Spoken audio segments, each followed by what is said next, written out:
Hello, and welcome to the second Kinesis Community Show. I'm Cynthia, here with Uchiki to bring you the latest news about Kinesis and to share a very interesting tool the community has created for individuals who may be interested in investing in Kinesis. Thanks, Cynthia. Right, firstly, I need to walk you through our disclaimer. This is a community-led show.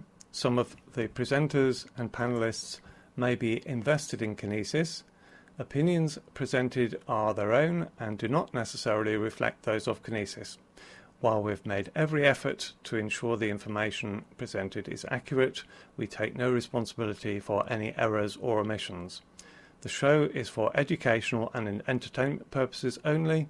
It should not be taken as a solicitation to invest in any elements of Kinesis or anything else. Do not invest in anything without doing your own thorough research and due diligence. Great advice, Uchiki. The Kinesis team has been very busy since our last show, and members of our Telegram community have made their own attempt to backtest the assumptions Kinesis has made when calculating the potential investment returns of KVT tokens. Are they realistic? Well, a couple of the community members try to answer that question in today's show. Firstly, let's review Kinesis news as activity has started ramping up around the world. The pre-sale has now become public sale. Kinesis has sold 25% of the KVT tokens and raised over $50 million in pre-sale, which is an outstanding result. As you can see, there are only 49 days left until the public sale ends. The second Kinesis newsletter was recently sent out. To subscribe to the third and following newsletters, click on the three bars at Kinesis Money. Subscribe, click on the three bars again, enter your details here and click on subscribe. Awesome. And here are a few recent media highlights. Tom Coughlin was interviewed by leading Korean crypto news brand Token Post while the team was in Seoul. And he had a sponsored interview on the popular blockchain channel Ivan on Tech, where they discussed the differences between Kinesis and Tether. Also, two mainstream financial publications, the International Business Times and the Global Banking and Finance, had great articles introducing Kinesis. And there have been two featured articles in London's business newspaper, City AM. Also, Kinesis has released a video that is making the rounds on social media called The Age-Old Solution for a Broken Economy. And that wraps up the Kinesis publicity from around the world. Without further ado, here is Uchiki and Paul sharing their testing of the KVT projections that are found in the Kinesis blueprint, as well as sharing a KVT calculator that allows you to test your own assumptions. Data presented here is mainly from my own web searches. I suggest that you do your own research from scratch. This is presented just to give some ideas of the sort of data that might be useful to search for. There's a fair amount of data summarized in this short clip, and it might benefit from more than one watch. If you've considered the KVT offering, then you'll have seen what appear to be fantastical returns on Blueprint, page 38. Where this is most obvious is the year 5 numbers, so let's focus on them. The question is, do they have any basis in reality? One key feature is that as the Kinesis monetary system grows, the transaction fee pool will increase, but it will always be divided by 300,000 KVTs. So KVT yields will grow in direct proportion to the growth of the system and the collected fees. We do need to understand what each of the inputs are for the transaction fee pool. There are only two real inputs to KVT yields, that's volume and KCC volume.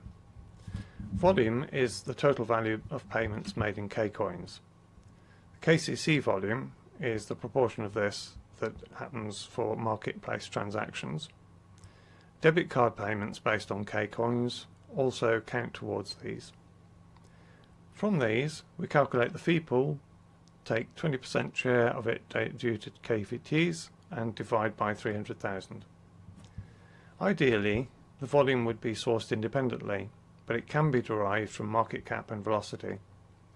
Market cap is the value of K-coins in existence. Velocity is the percentage of that market cap that's turned over every day. We'll look at volume and velocity of existing currencies and take a closer look at market cap in relation to the gold market. I only managed to find 2 solid volume figures, and it wasn't 100% clear which region the second related to, so we'll focus on US bank deposit volume from 2010. Government are unlikely to make or receive payments in Kinesis, but with 2%, less than 2% of direct volume, we can probably factor them out by reducing volume and velocity by 1 to 2%. We have a couple of fiat currency velocity figures. The first is US bank deposits at 38% in 2010 and UK banknotes at 52% in 2014.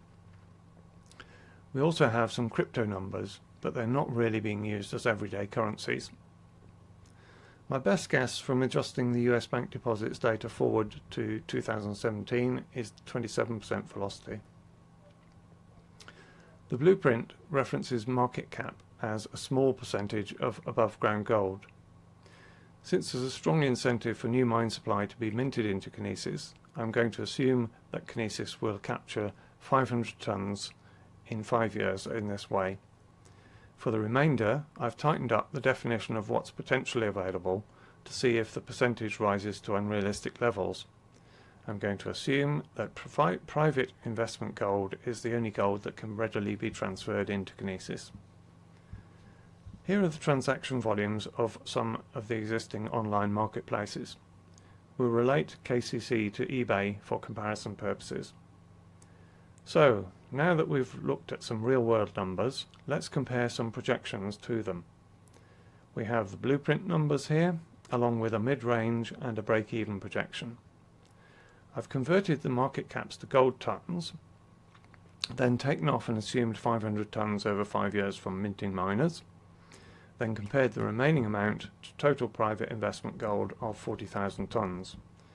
Now, for the blueprint, 14% of this is significant, although it could happen if projected yields play out.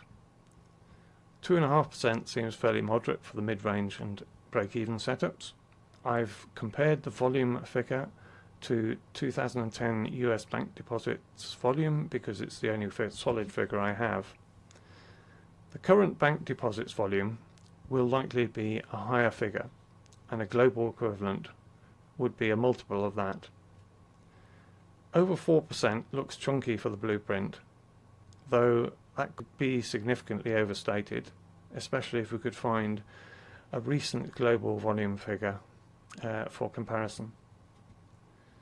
KCC volume has been quoted in terms of the number of current eBays it's equivalent to. This looks very high for the blueprint, though given that not much is yet known about the KCC, it's possible that KCC will have a much wider remit than just an online marketplace.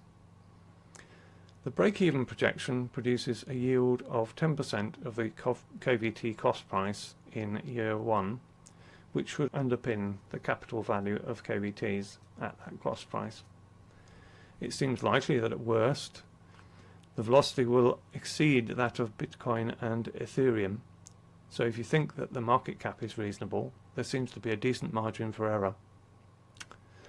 The caveat to all this, of course, is that if Kinesis doesn't launch for whatever reason, then there won't be any transaction fees or KVT yields. Accepting that as a risk, I think we can say that the blueprint numbers do have a basis in reality, though with the information that we have, the KCC numbers look a bit of a stretch. Hopefully what I've described in this clip will provide some ideas for your own analysis. Now I'd like to introduce Paul to give you a brief walkthrough of his calculator. This is something into which you can plug numbers from your own research and get your own projections. By the way, Paul's from the Netherlands.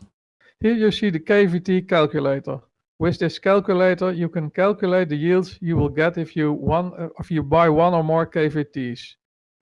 Okay, now I shall show you how which effect it will have if you change values in the market cap. So look at the KVT yields here from year 1, $2,700, all the way up to year 5 with $168,000. So we go to the market cap. We see here there is an infiltration rate of 0.1% in the gold market. Let's say we will also have 0.1% infiltration in the market of safe deposits and all paper coins in the world, and that this will not grow very hard, but a little bit to 0.2% in the 4th year and in the 5th year. So you see the volume here in the lowest row is changed. Now we go back to the Kinesis yield top, and you see in year 1 the yield for one KVT instead of $2,700 is $9,000, and in year 5 instead of $168,000 it is $184,000. And what you can do is, if you say, well, I have 2 KVTs, well, that's fine, then the numbers are changed. Thanks, guys. That was very informative. Given all the detail, I will definitely be wanting to listen to that again.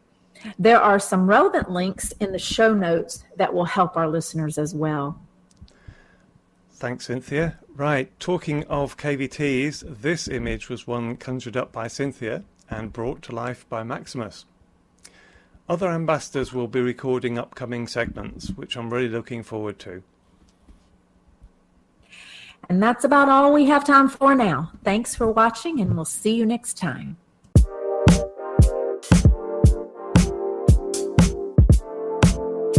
That's all, folks.